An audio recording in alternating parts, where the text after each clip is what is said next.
To say that things aren't going well for the fake meat industry's highest profile company would be to put it mildly. The stock price for Beyond Meat has been in free fall for the better part of a year and has been described by investment and food industry publications as being in collapse. It won't surprise you to learn that this has led the company to push more desperate measures, including hiring celebrities to promote their product, as well as finding the last few holdout fast food chains that hadn't offered a fake meat alternative to finally try to make the product that seemingly no one actually wants to be actually palatable. Good luck.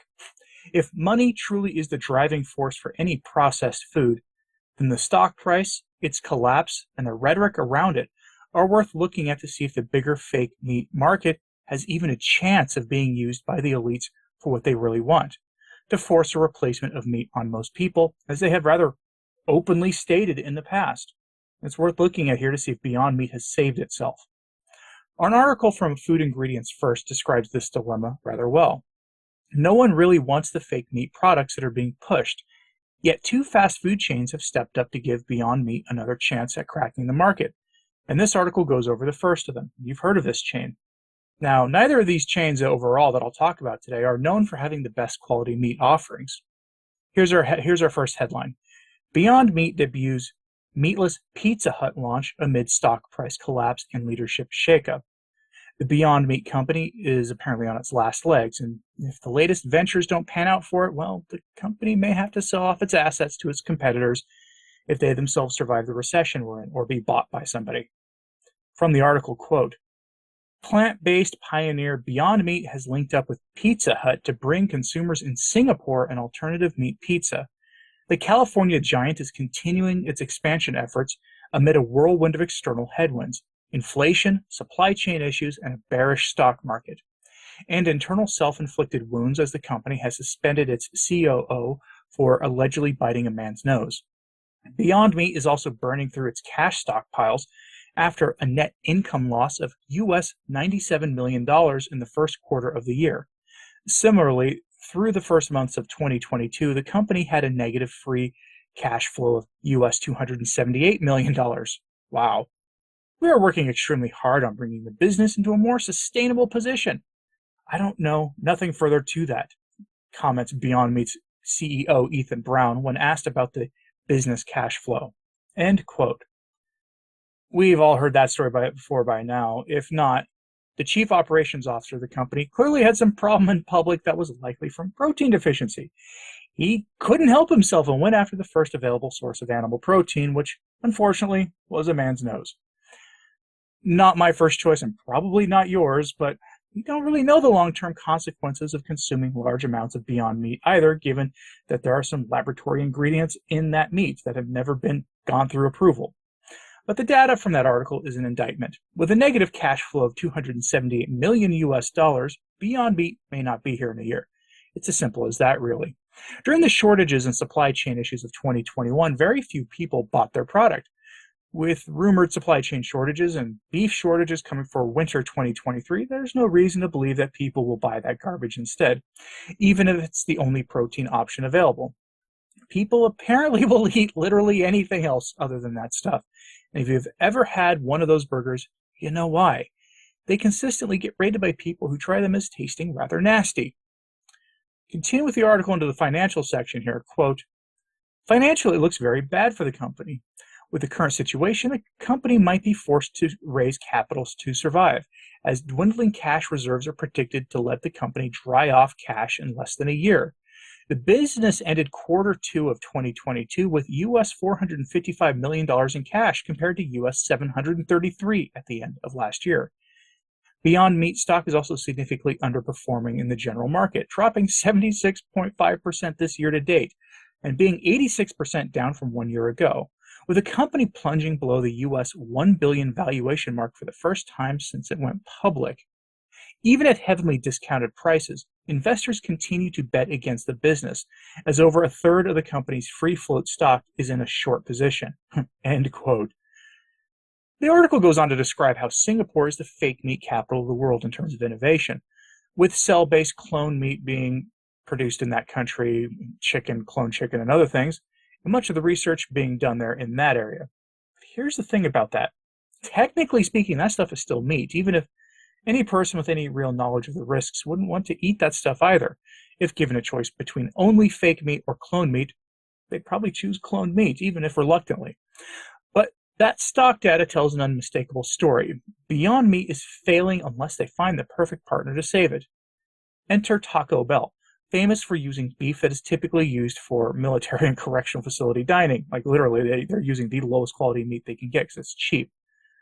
This may be a match made in Hades for Beyond Meat, as no one who eats regularly at Taco Bell actually cares about the quality of the food they're getting. From Veg News, we get the headline. Taco Bell tests vegan Beyond Meat carne asada steak at 50 locations. After several years in development, Taco Bell and Beyond Meat are finally launching Beyond Carne Asada Steak, a succulent vegan meat, which the chain will test at price parity to animal-derived steak. That's actually also a mistake being made by Beyond Meat and its partner here. Charging the same or higher prices for vegan options. They've done this consistently. Other places have charged higher amounts, and at least Taco Bell is charging the same price instead of higher. They should be charging a bit less for the vegan option, at least as an introduction. That would get people to try the fake meat. But this really is a perfect match for Beyond Meat, honestly. People eat Taco Bell because it's usually the only thing open in the middle of the night, or because all of the fast food options, it has the most hyper-palatable tasting food of all of them. And at the cheapest price point of any of the options, you can get a lot of food for a relatively low overall price. Remember, you can spend $20 and get a mountain of food there. From the article, quote, Taco Bell and Beyond Meat are finally ready to share what they've been cooking up for the last few years, and it's an innovation like no other.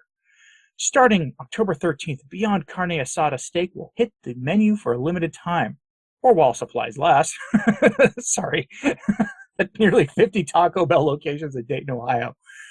The new vegan steak is made to mimic Taco Bell's existing marinated steak in flavor and texture, but does not contain any animal-derived ingredients. As an aside, I laughed out loud because those supplies are going to last a while. We know the consumers are looking for diverse protein options that are better for the planet without compromising on taste. So we're incredibly excited to launch our brand new innovative Beyond Carne Asada Steak, Dariush Ajami, Beyond Meat's Chief Innovation Officer, said in a statement. Designed to specifically complement the bold, savory flavors Taco Bell is known for, Beyond Carne Asada Steak delivers the flavorful, delicious taste and texture of marinated grilled steak with the added benefits of plant-based meat. Press X to doubt, folks. At Taco Bell, we've long believed that anyone should be able to choose plant-based menu items without compromising the flavors they crave, Liz Matthews, Taco Bell's Global Chief Food Innovation Officer, said in a statement. That's why we at Taco Bell are thrilled to reveal the result of our long-standing partnership with Beyond Meat, which is previously unseen in the QSR industry. This plant-based carne asada steak is just the latest move in our history of crafting some of the most unique, crave-worthy offerings for all fans. Similar to other plant-based items on Taco Bell's menu, the new Beyond Carne Asada Steak is certified vegan by the American Vegetarian Association. While Taco Bell defines quote-unquote vegan as being made without animal ingredients, the chain notes that the new vegan steak can come in contact with animal products due to shared equipment and services, end quote. And there's the fatal flaw. That is why it will fail. Vegans are the same way about their weird food coming in contact with animal products, the way we carnivores are about avoiding seed oils. And actually, I praise them for their consistency on that. That's actually a smart thing. In fact, I almost think this is why these options aren't working anywhere they've been tried. I did a video on KFC a couple weeks ago and they warned their diners that vegan options are fried in the same oils as their chicken. Carl's Jr. / Hardee's never made any special provisions for their Beyond Burgers when they launched those in like 2019 or 2020, and then those things went away. The same will probably be true for Taco Bell, although again, given Taco Bell's reputation, they may be the one place that Beyond Meat sells reasonably well in. Whether that saves the company remains to be seen, though. So I have to ask you, will these moves help Beyond Meat save itself? Will the ventures in Singapore and Taco Bell save Beyond Meat? Or is it too little too late?